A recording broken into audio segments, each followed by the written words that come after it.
भी हुए लोकसभा के, लेकिन ये चुनाव बहुत ऐतिहासिक है क्योंकि ये तय करेगा इस देश में कि हमारे आजादी के नेताओं ने जो कुर्बानियां दे करके, फांसियां खा करके हमारा देश आजाद करवाया, लोकतंत्र लाए, संविधान बनाया जो सबको बराबरी का मौका देता है। लेकिन ये मोदी सरकार इस संविधान को बदलना चाहती है, तानाशाही स्थापित करना चाहती है।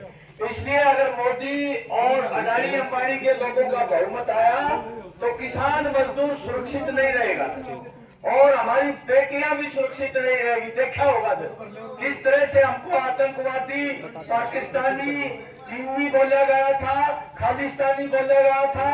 13 महीने तक सर्दी, गर्मी, बरसात, बीमारी में हम लोग लड़े थे। 750 किसानों की शहादत हुई थी और फिर मोदी ने हाँ भरी थी कि भाई आपकी एमएसपी के लिए कमेटी बनाएंगे, आपको लागू करेंगे। आज तक लागू नहीं करी। 2022 में किसानों की आमदनी दुगनी करने की बात कर रहे थे, आज तक जो ने दुगनी नहीं की।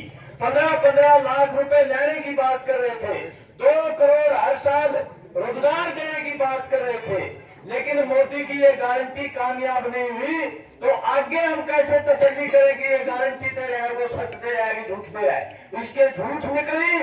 अब करे तो चुनावी जुमले थे, अब हम विश्वास नहीं कर सकते।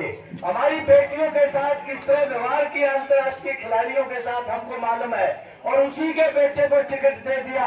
हमारे लखीमपुर खीरी में किस तरह से हमारे निहत्थे किसानों को कीड़े मकोड़ों की तरह कुचला गया था, आज उसी गृह राज्य मंत्री को जो टिकट दे दिया, उसको हटाया नहीं। हरियाणा की बेटी के साथ क्या किया सब मालूम है।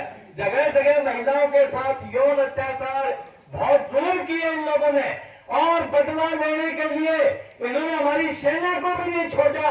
हमारे बेटा बेटी जो ने सेना में भर्ती हो जाते थे उसका भी प्राइवेटाइजेशन कर दिया 4 साल। और भयंकर बेरोजगारी है, महंगाई है, हमारे मजदूरों के कानून बदल दिए, 8 घंटे का 14 घंटे कर दिया, न्यूनतम वेतन नहीं मिलेगा, इसलिए मनरेगा में कोई काम नहीं लगा रहे हैं। आप 5 किलो दाने देके के हमको भिखमंगा बना रहा है। इसलिए किसान मजदूरों, ये ऐतिहासिक चुनाव है। हमारे देश की आजादी के नेताओं की विरासत बचाने के लिए, खेती बचाने के लिए, मजदूर किसान बचाने के लिए, महिलाओं की सुरक्षा बचाने के लिए, लोकतंत्र और संविधान बचाने के लिए इस तानाशाह को हराओ। अडानी अंबानी को तो संसाधन सौंप रहे, इसको हराओ भाई। ज्यादा समय नहीं है, बहुत से गाँव है। किसान